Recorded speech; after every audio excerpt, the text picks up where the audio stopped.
भारत माता की। भारत माता की। यूपी की राज्यपाल श्रीमती आनंदीबेन पटेल, यहां के लोकप्रिय और ऊर्जावान मुख्यमंत्री श्रीमान योगी आदित्यनाथ जी, उप मुख्यमंत्री श्री केशव प्रसाद मौर्य जी, केंद्रीय मंत्रिमंडल के मेरे सहयोगी श्री संजीव बालियान जी, वीके सिंह जी, मंत्री श्री दिनेश खटीक जी, उपेंद्र त्रिपाठी जी, श्री कपिल देव अग्रवाल जी, संसद में मेरे साथी श्रीमान सतपाल सिंह जी, राजेंद्र अग्रवाल जी, विजय सिंह जी तोमर, श्रीमती कांता कर्णब जी, विधायक भाई सोमेंद्र तोमर जी, संगीत सोम जी,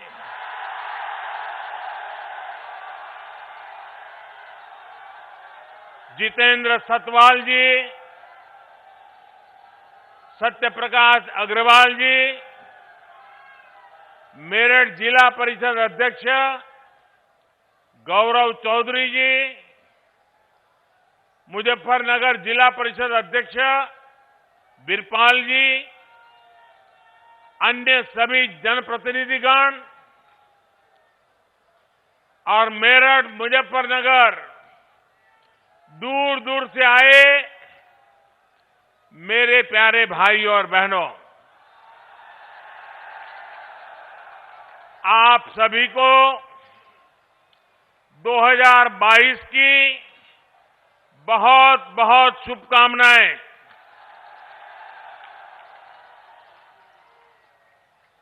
साल की शुरुआत में मेरठ आना अपने आप में मेरे लिए बहुत अहम है। भारत के इतिहास में मेरठ का स्थान सिर्फ एक शहर का नहीं है, बल्कि मेरठ हमारी संस्कृति, हमारे सामर्थ्य का भी महत्वपूर्ण केंद्र है। रामायण और महाभारत काल से लेकर जैन तीर्थंकरों और पंच प्यारों में से एक भाई धर्मसिंह तक मेरठ ने देश की आस्था को ऊर्जावान किया है। सिंधु घाटी की सभ्यता से लेकर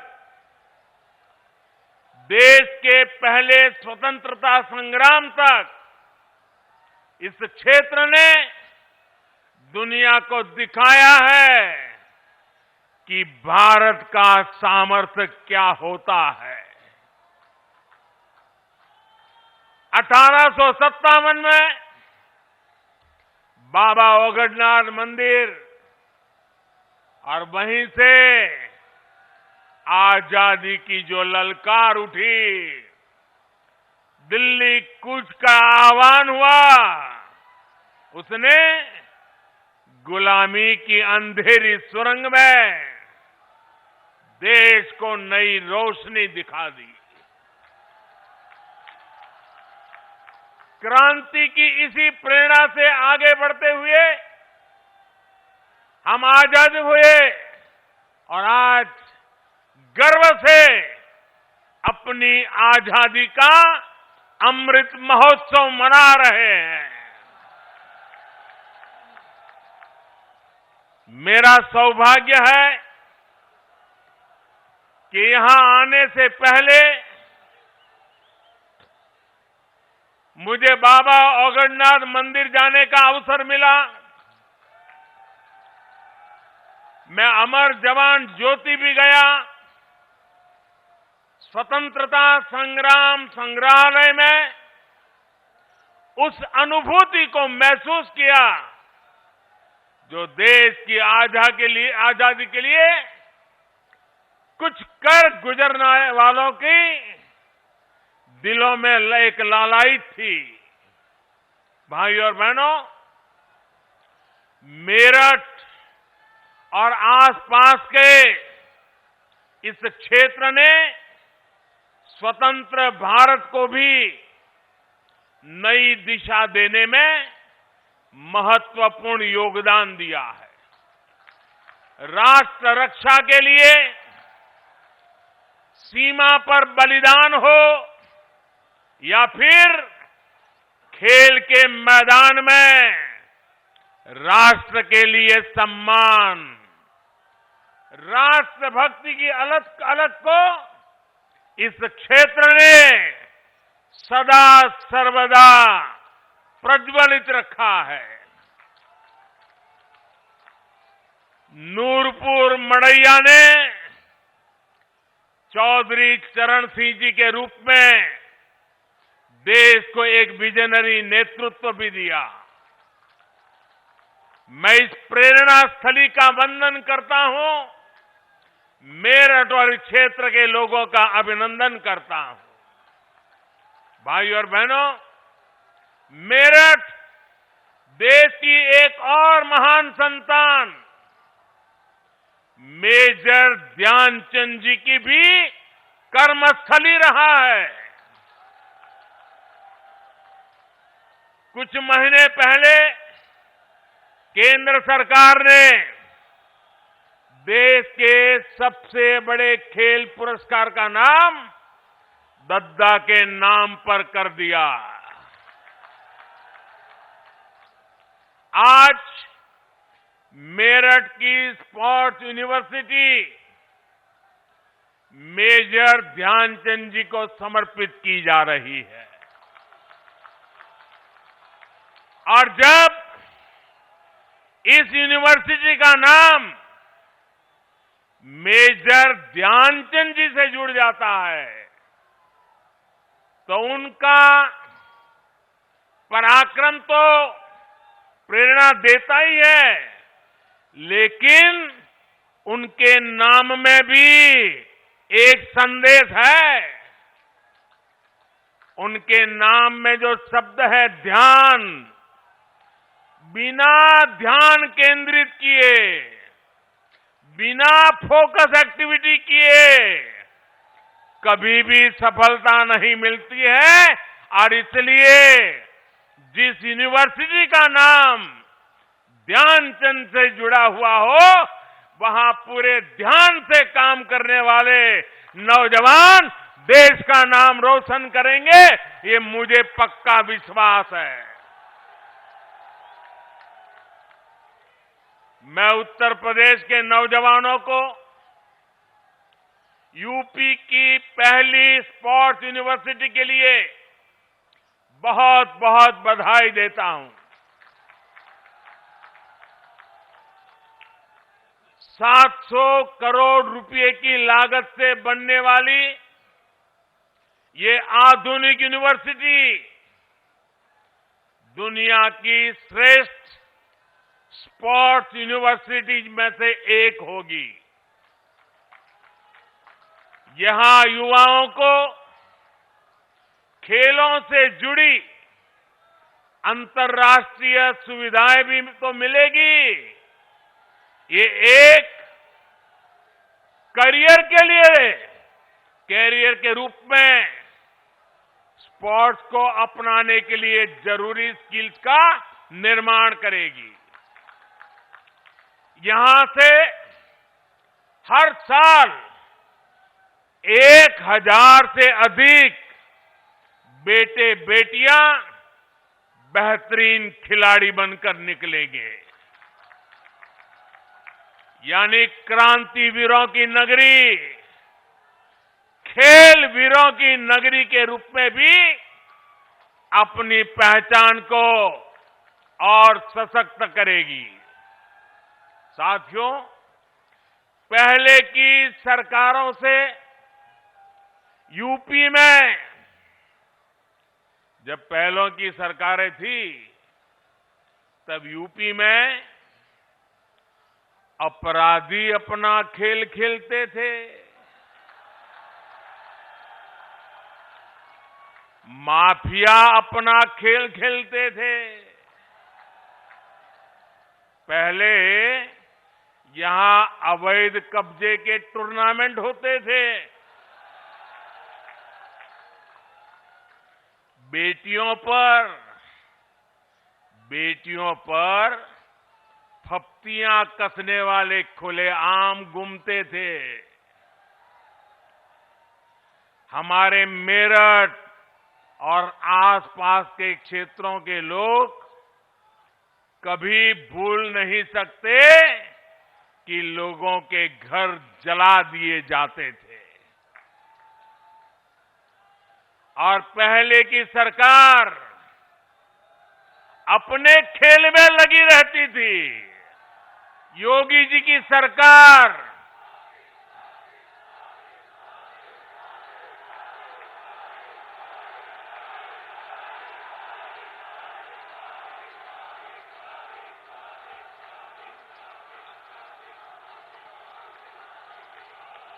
पहले क्या क्या खेल खेले जाते थे, अब योगी जी की सरकार ऐसे अपराधियों के साथ जेल जेल खेल रही है।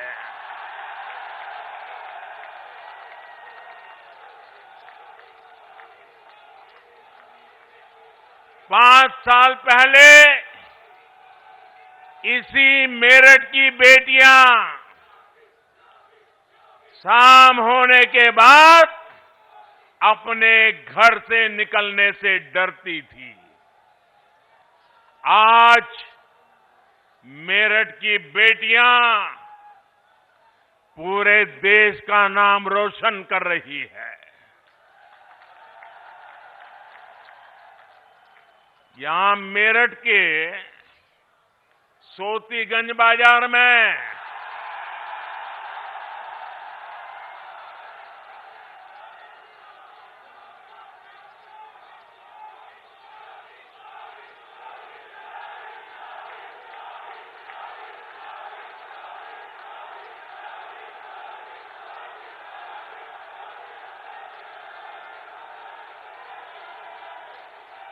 साथियों, ये सोतीगंज बाजार में गाड़ियों के साथ यूपी के युवाओं को खेल की दुनिया में छा जाने का मौका मिल रहा है।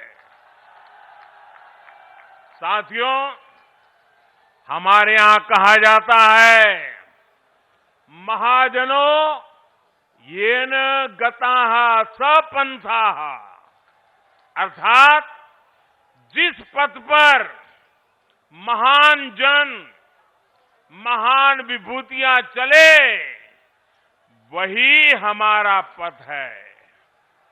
लेकिन अब हिंदुस्तान बदल चुका है। अब हम 21वीं सदी में हैं और इस 21वीं सदी के नए भारत में सबसे बड़ा दायित्व हमारे युवाओं के पास ही है। और इसलिए अब मंत्र बदल गया है। 21वीं सदी का तो मंत्र है, युवा जनों येन गताः स पंथाः। जिस मार्ग पर युवा चल रहे वही मार्ग देश का मार्ग है। जिधर युवाओं के कदम बढ़ जाए मंजिल अपने आप चरण चूमने लग जाती है। युवा नए भारत का कर्णधार भी है। युवा नए भारत का विस्तार भी है। युवा नए भारत का नियंता भी है और युवा नए भारत का नेतृत्व करता भी है। हमारे आज के युवाओं के पास प्राचीनता की विरासत भी है, आधुनिकता का बोध भी है और इसलिए जिधर युवा चलेगा उधर भारत भी चलेगा। और जिधर भारत चलेगा, जिधर भारत चलेगा उधर ही अब दुनिया चलने वाली है।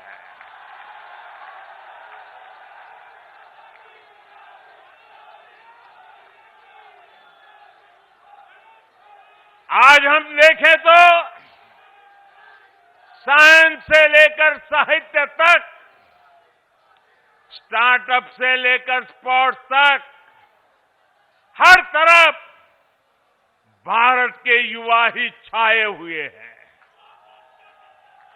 भाइयों और बहनों, खेल की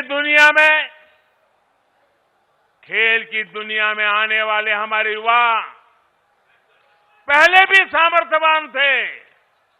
उनकी मेहनत में पहले भी कोई कमी नहीं थी। हमारे देश में खेल संस्कृति भी बहुत समृद्ध रही है। हमारे गांवों में हर उत्सव, हर त्योहार में खेल एक अहम हिस्सा रहता है। मेरठ में होने वाले दंगल और उसमें जो घी के पीपे और लड्डुओं की जीत का पुरस्कार मिलता है, उस स्वाद के लिए किसका मन मैदान में उतरने के लिए ना हो। लेकिन ये भी सही है कि पहले की सरकार की नीतियों की वजह से खेल और खिलाड़ियों को उनकी तरफ देखने का नजरिया बहुत अलग रहा। पहले शहरों में जब कोई युवा अपनी एक पहचान, अगर वो अपनी पहचान एक खिलाड़ी के रूप में बताता था, अगर वो कहता था कि मैं खिलाड़ी हूं, मैं फलाना खेल खेलता हूं, मैं उस खेल में आगे बढ़ा हूं, तो सामने वाले क्या पूछते थे मालूम है? सामने वाले पूछते थे, अरे बेटे खेलते हो ये तो ठीक है, लेकिन काम क्या करते हो? यानी खेल की कोई इज्जत ही नहीं मानी जाती थी। गांव में यदि कोई खुद को खिलाड़ी बताता तो लोग कहते थे, चलो फौज या पुलिस में नौकरी के लिए खेल रहा होगा। यानी खेलों के प्रति सोच और समझ का दायरा बहुत सीमित हो गया था। पहले की सरकारों ने युवाओं के इस सामर्थ्य को महत्व नहीं दिया। ये सरकारों का दायित्व था कि समाज में खेल के प्रति जो सोच है, उसे उस सोच को बदल करके खेल को बाहर निकालना बहुत जरूरी है। लेकिन हुआ उल्टा। ज्यादातर खेलों के प्रति देश में बेरुखी बढ़ती गई। परिणाम ये हुआ कि जिस हॉकी में गुलामी के कालखंड में भी मेजर ध्यानचंद जी जैसी प्रतिभाओं ने देश को गौरव दिलाया, उसमें भी मेडल के लिए हमें दशकों का इंतजार करना पड़ा। दुनिया की हॉकी प्राकृतिक मैदान से एस्ट्रो टर्फ की तरफ बढ़ गई, लेकिन हम वहीं के वहीं रह गए। जब जब तक हम जागे तब तक बहुत देर हो चुकी थी। ऊपर से ट्रेनिंग से लेकर टीम सिलेक्शन तक हर स्तर पर भाई भतीजावाद, बिरादरी का खेल, भ्रष्टाचार का खेल, लगातार हर कदम पर भेदभाव और पारदर्शिता का तो नामो निशान नहीं। साथियों, हॉकी तो एक उदाहरण है, ये हर खेल की कहानी थी। बदलती टेक्नोलॉजी, बदलती डिमांड, बदलती स्किल्स के लिए देश में पहले की सरकारें बेहतरीन इकोसिस्टम तैयार ही नहीं कर पाई। साथियों, देश के युवाओं का जो असीम टैलेंट था, वो सरकारी बेरुखी के कारण बंदिशों में जकड़ा हुआ था। 2014 के बाद उसे जकड़ने से बाहर निकालने के लिए, उस जकड़ में से बाहर निकालने के लिए हमने हर स्तर पर रिफॉर्म किए। खिलाड़ियों के सामर्थ्य को बढ़ाने के लिए हमारी सरकार ने अपने खिलाड़ियों को 4 शस्त्र दिए हैं। खिलाड़ियों को चाहिए संसाधन, खिलाड़ियों को चाहिए ट्रेनिंग की आधुनिक सुविधा, खिलाड़ियों को चाहिए अंतर्राष्ट्रीय एक्सपोजर, खिलाड़ियों को चाहिए चयन में पारदर्शिता। हमारी सरकार ने बीते वर्षों में भारत के खिलाड़ियों को ये 4 शस्त्र जरूर मिले, इसे सर्वोच्च प्राथमिकता दी है। हमने स्पोर्ट्स को युवाओं की फिटनेस और युवाओं के रोजगार, स्वरोजगार, उनकी कैरियर से जोड़ा है। टारगेट ओलंपिक पोडियम स्कीम यानी टॉप्स, ऐसा ही एक प्रयास रहा है। आज सरकार देश के शीर्ष खिलाड़ियों को उनके खाने पीने, फिटनेस से लेकर ट्रेनिंग तक लाखों करोड़ों रुपयों की मदद दे रही है। खेलो इंडिया अभियान के माध्यम से आज बहुत कम उम्र में ही देश के कोने कोने में टैलेंट की पहचान की जा रही है। ऐसे खिलाड़ियों को इंटरनेशनल लेवल का एथलीट बनाने के लिए उनकी हर संभव मदद की जा रही है। इन्हीं प्रयासों की वजह से आज जब भारत का खिलाड़ी अंतर्राष्ट्रीय मैदान पर उतरता है तो फिर उसका प्रदर्शन दुनिया भी सराहती है, देखती है।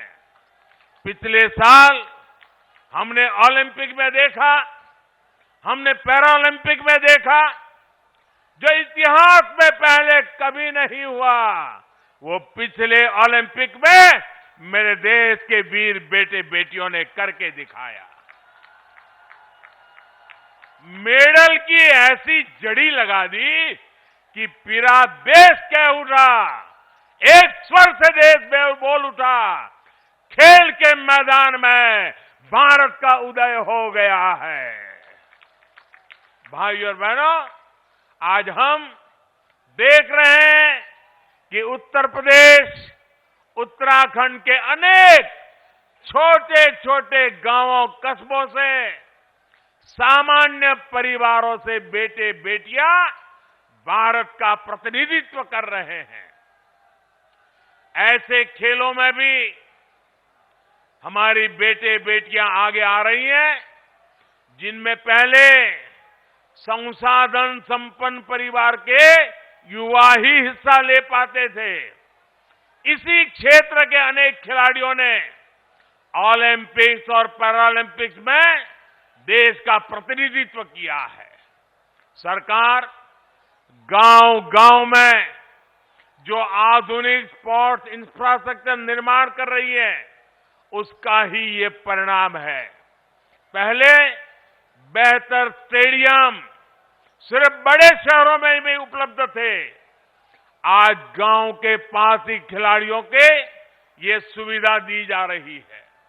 साथियों, हम जब भी एक नई कार्य संस्कृति को बढ़ाने का प्रयास करते हैं, तो इसके लिए 3 चीजें जरूरी होती है: सानिध्य, सोच और संसाधन।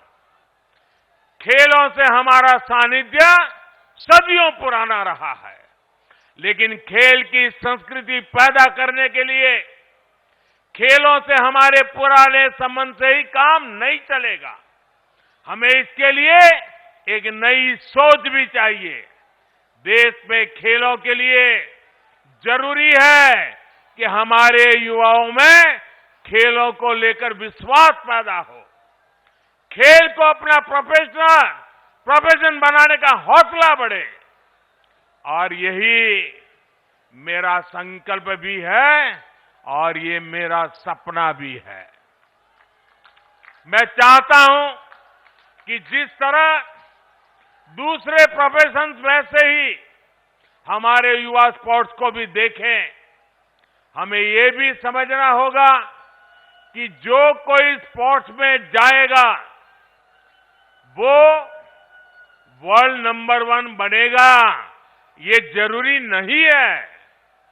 अरे देश में जब स्पोर्ट्स इकोसिस्टम तैयार होता है, तो स्पोर्ट्स मैनेजमेंट से लेकर स्पोर्ट्स राइटिंग और स्पोर्ट्स साइकोलॉजी तक स्पोर्ट्स से जुड़ी कितनी ही संभावनाएं खड़ी हो जाती है।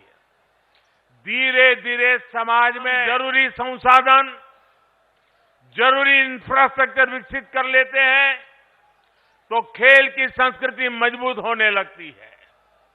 अगर खेलों के लिए जरूरी संसाधन होंगे, तो देश में खेलों की संस्कृति भी आकार लेगी, विस्तार लेगी। इसलिए आज इस तरह की स्पोर्ट्स यूनिवर्सिटी इतनी ही जरूरी है। ये स्पोर्ट्स यूनिवर्सिटी खेल की संस्कृति के पुष्पित पल्लवित होने के लिए एक नर्सरी की तरह काम करती है। इसलिए ही आजादी के 7 दशक बाद 2018 में पहली नेशनल स्पोर्ट्स यूनिवर्सिटी हमारी सरकार ने मणिपुर में स्थापित की। बीते 7 सालों में देश भर में स्पोर्ट्स एजुकेशन और स्किल्स से जुड़े अनेकों संस्थानों का उनको आधुनिक बनाया गया है। और अब आज major Dhyanchand sports university sports में हायर एजुकेशन का एक और श्रेष्ठ संस्थान देश को मिला है। साथियों, खेल की दुनिया से जुड़ी एक और बात हमें याद रखनी है, और मेरठ के लोग तो इसे अच्छी तरह जानते हैं। खेल से जुड़ी सर्विस और सामान का वैश्विक बाजार लाखों करोड़ रुपए का है। यहां मेरठ से ही अभी 100 से अधिक देशों को स्पोर्ट्स का सामान निर्यात होता है।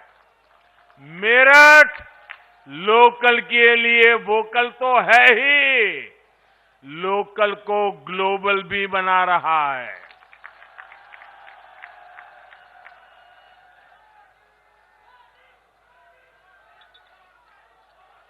देश भर में ऐसे अनेक स्पोर्ट्स क्लस्टर्स को भी आज विकसित किया जा रहा है। मकसद यही है कि देश स्पोर्ट्स के सामान और उपकरणों की मैन्युफैक्चरिंग में भी आत्मनिर्भर बन सके। अब जो नई नेशनल एजुकेशन पॉलिसी लागू हो रही है, उसमें भी खेल को प्राथमिकता दी गई है। स्पोर्ट्स को अब उसी श्रेणी में रखा गया है जैसे साइंस, कॉमर्स, मैथमेटिक्स, ज्योग्राफी या दूसरी पढ़ाई हो। पहले खेल को एक्स्ट्रा एक्टिविटी माना जाता था, लेकिन अब स्पोर्ट्स स्कूल में बाकायदा एक विषय होगा। उसका उतना ही महत्व होगा जितना बाकी विषयों का। साथियों, यूपी के युवाओं में तो इतनी प्रतिभा है, हमारे यूपी के युवान इतने प्रतिभावान है कि आसमान भी छोटा पड़ जाए। इसलिए यूपी में डबल इंजन सरकार कई विश्वविद्यालयों की स्थापना कर रही है। गोरखपुर में महायोगी गुरु गोरखनाथ आयुष यूनिवर्सिटी, प्रयागराज में डॉक्टर राजेंद्र प्रसाद विधि विश्वविद्यालय, लखनऊ में state institute of forensic sciences, Aligarh में राजा महेंद्र प्रताप सिंह राज्य विश्वविद्यालय, सहारनपुर में मां शाकंभरी विश्वविद्यालय और यहां मेरठ में मेजर ध्यानचंद स्पोर्ट्स यूनिवर्सिटी। हमारा देश साफ है। हमारा युवा ना सिर्फ रोल मॉडल बने, वो अपने रोल मॉडल पहचाने भी। साथियों, सरकारों की भूमिका अभिभावक की तरह होती है। योग्यता होने पर बढ़ावा भी दें और गलती होने पर ये कहकर ना टाल दे कि लड़कों से गलती हो जाती है।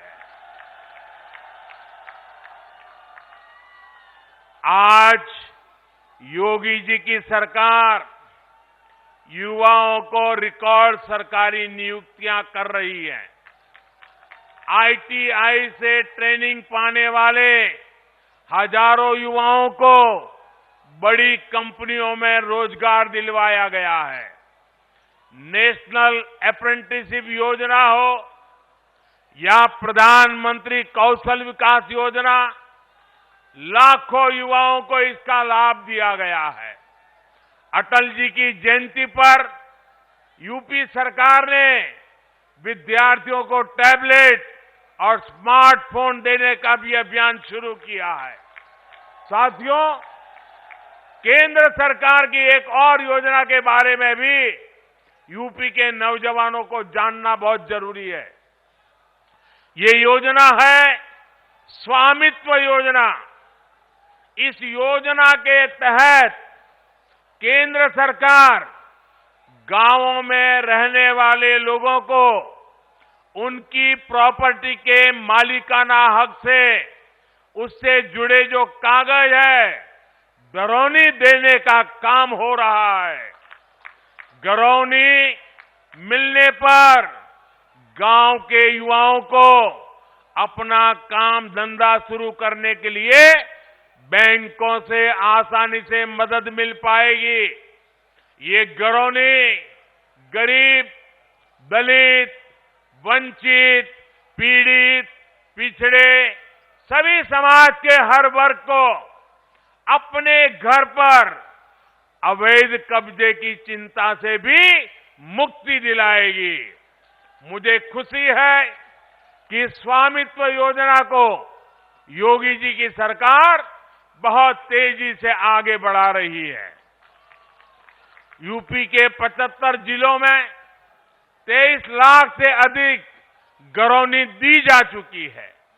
चुनाव के बाद योगी जी की सरकार इसी अभियान को और तेज करेगी। भाइयों और बहनों, इस क्षेत्र के ज्यादातर युवा ग्रामीण इलाकों में रहते हैं। ग्रामीण अर्थव्यवस्था को मजबूत बनाने के लिए हमारी सरकार निरंतर काम कर रही है। प्रधानमंत्री किसान सम्मान निधि के माध्यम से कल ही यूपी के लाखों किसानों के बैंक खातों में करोड़ों रुपए ट्रांसफर किए गए हैं। इसका बहुत बड़ा लाभ इस क्षेत्र के छोटे किसानों को भी हो रहा है।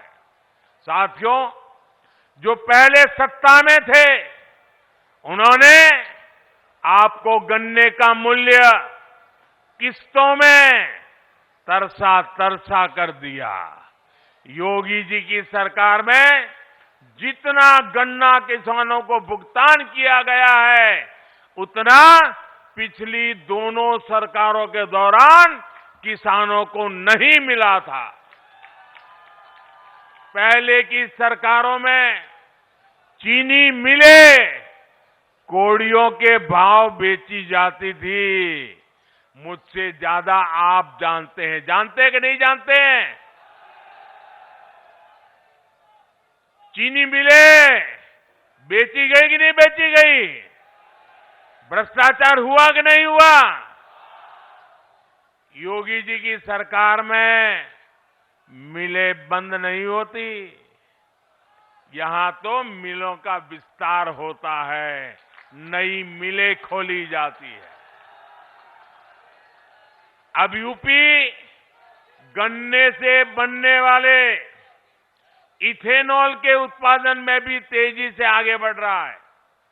बीते 4.5 साल में लगभग 12,000 करोड़ रुपए का इथेनॉल यूपी से खरीदा गया है। 12,000 करोड़ रुपए का इथेनॉल। सरकार कृषि इंफ्रास्ट्रक्चर और फूड प्रोसेसिंग ऐसे उद्योगों को भी तेजी से विस्तार दे रही है। आज ग्रामीण इंफ्रास्ट्रक्चर पर, भंडारण की व्यवस्था बनाने पर, कोल्ड स्टोरेज पर 1 लाख करोड़ रुपए खर्च किए जा रहे हैं।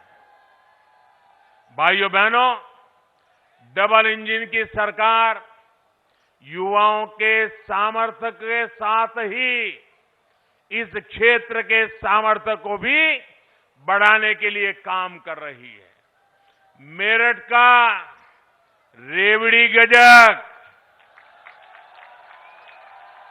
हैंडलूम,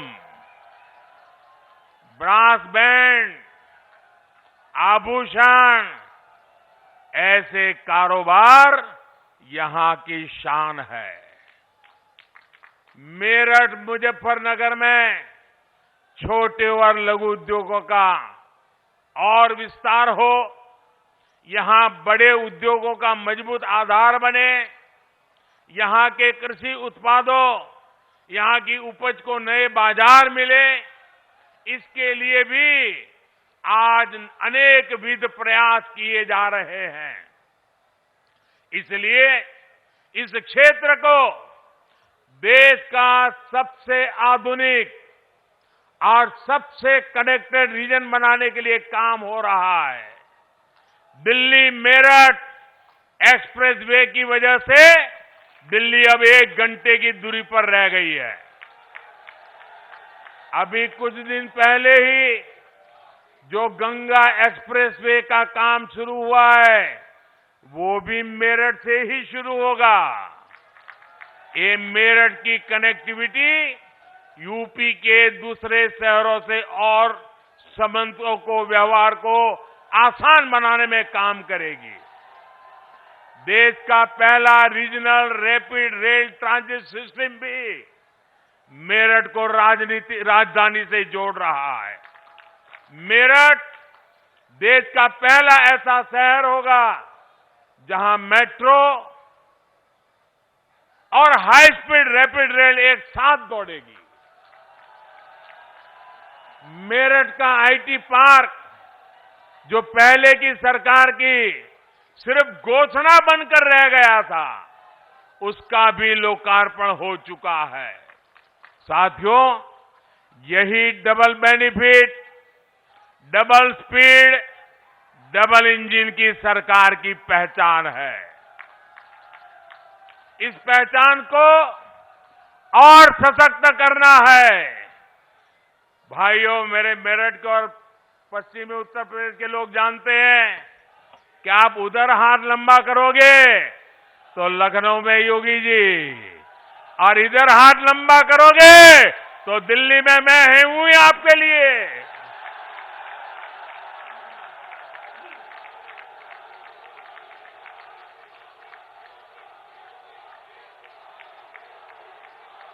विकास की गति को और बढ़ाना है।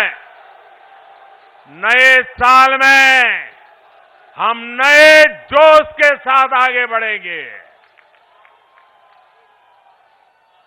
मेरे नौजवान साथियों, आज पूरा हिंदुस्तान मेरठ की ताकत दे रहा है, पश्चिमी उत्तर प्रदेश की ताकत देख रहा है, नौजवानों की ताकत देख रहा है।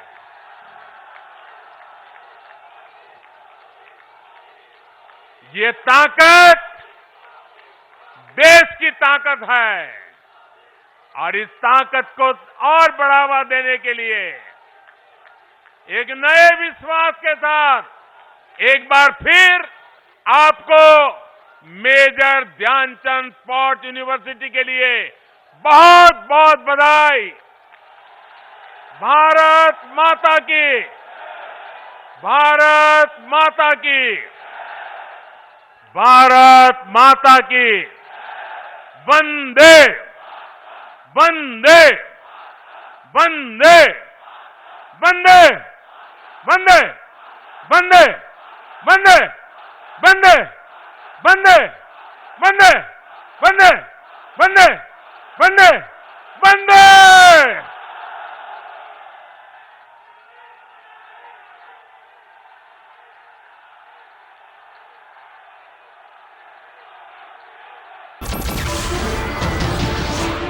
नमस्कार, मैं हूं मानक गुप्ता। अगर आपको हमारा ये वीडियो पसंद आया हो तो इसे लाइक और शेयर जरूर करें, और हां, हमें सब्सक्राइब और फॉलो करना ना भूलें ताकि आप देश और दुनिया की कोई खबर मिस ना करें। तो जुड़े रहिए हमारे साथ और देखते रहिए News 24।